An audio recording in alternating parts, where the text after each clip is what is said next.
everybody, and welcome to another edition of A Chapter a Day Keeps the Doctor Away. My name is Alan, otherwise known as Hisui, and I'm from ReverseThieves.com as well as the Speak Easy podcast.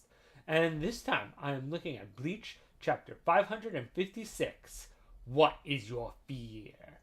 And we go back on time a little bit to see a little more of what Rukia was saying to Renji when they come back to Soul Society to kick some ass and take names. And Rukia says that basically, they're going in against a lot of powerful guys.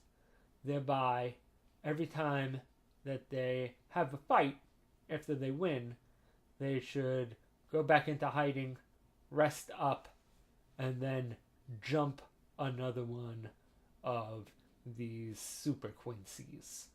Thereby, having a guerrilla tactics and not letting them gang up on them and hitting each one at full strength, which was, pretty good strategy. And so Renji's like, well, I'm just gonna be Renji, and she's like, yeah, whatever. Yes. And of course, Renji is Renji, and after he beats, the masculine, he goes and basically falls asleep after that battle, and the next Quincy that finds him is like, man, I thought this was like some kind of elaborate trap, but no, this guy's just a moron. But ha ha ha, now I have you. And it looks like he has like a sleep mask on his head, so I wonder if he has like some kind of assert myself into your dreams or something. But also, that guy's character design, on one hand, I'm like, Tane Kubo's pretty good. I mean, he's got a half Mexican character in there. And this guy definitely looks kind of African American, like, a bit of racial diversity other than everyone everywhere is Japanese. But, I don't know, something about the way that guy grins, during the title page, I'm like, I know, but something about this, like, seems borderline to somewhat racist caricature. And I mean, like, the character isn't that bad usually, but just that one page, that one shot, I was like, well, let's just move on. Like, not bad.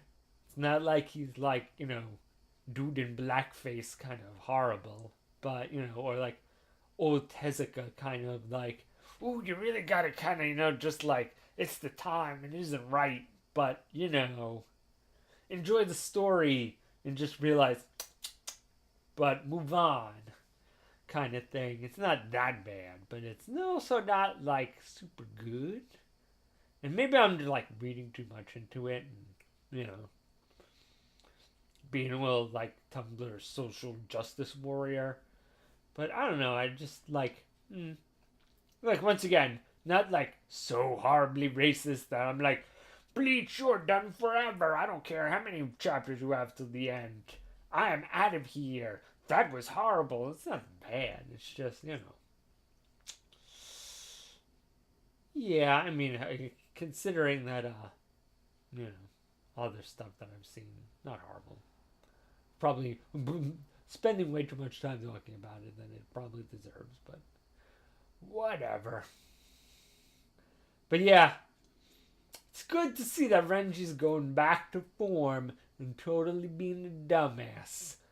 So I guess he's doing the kind of the Chad thing, where he totally wins one fight and is awesome, and then his next fight over totally gets owned.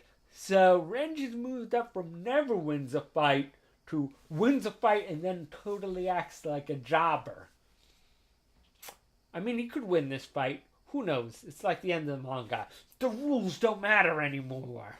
Renji could win 2 fights in a row. Who knows? You know what actually kind of be almost fitting?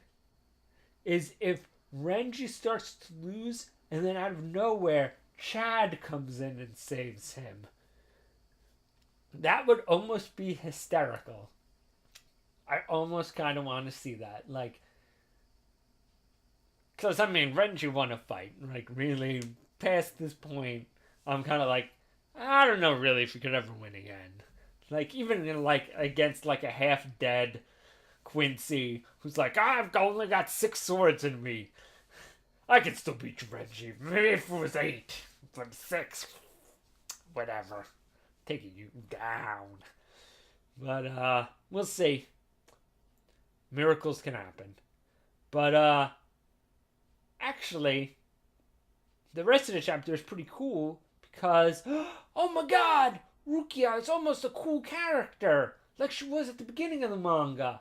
Because this crazy Quincy, who basically has fear powers and is the one that defeated her brother, it's like, I will defeat you because I have fear bullets. Which kind of sounds like it could be like a They Might Be Giant song. And, you know, she does the thing where she like pops out of the ground and grabs her foot and it's like, oh no!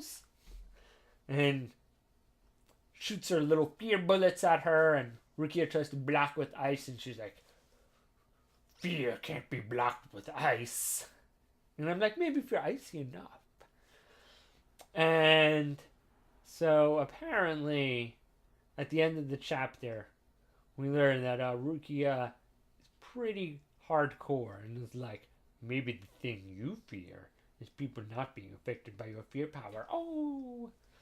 And so, if nothing else, especially after that, like, really kind of, like, meh fight where she, you know, takes on that guy who has the, like, the test tube with the floating heads in it guy and basically almost double kill, you know, he kills her, she kills him kind of thing, and she barely survives. I'm kind of like, man, Rukia, you were almost kind of cool when you got your Soul Reaper powers back, but that fight was kind of lame-o. You could have come off looking cooler. But so far, this fight begins with her, like, having some badass, like, panel shots of just looking pretty stern and pretty awesome. And so this should be a pretty good fight. Hopefully, Rukia will kind of regain her honor. She's always been kind of one of my favorite characters. Even though I kind of ship Ichigo and Orihime, I really like Rukia. It's not any dislike of Rukia that I have in that ship. Because I really like Rukia is a cool character. She's a cool person. So I definitely enjoy her and I want to see her do well. So hopefully, once again, if they could have Renji win a fight, Rukia better just own this fight. Because, I mean, Renji. So Rukia better come back, and I'm kind of curious to see what her training has done, what her cool, like, 3-phase sword can do, what kind of upgrades it has. So all of that should be awesome. Fun to see. Look forward to it. Alright, see you guys next time.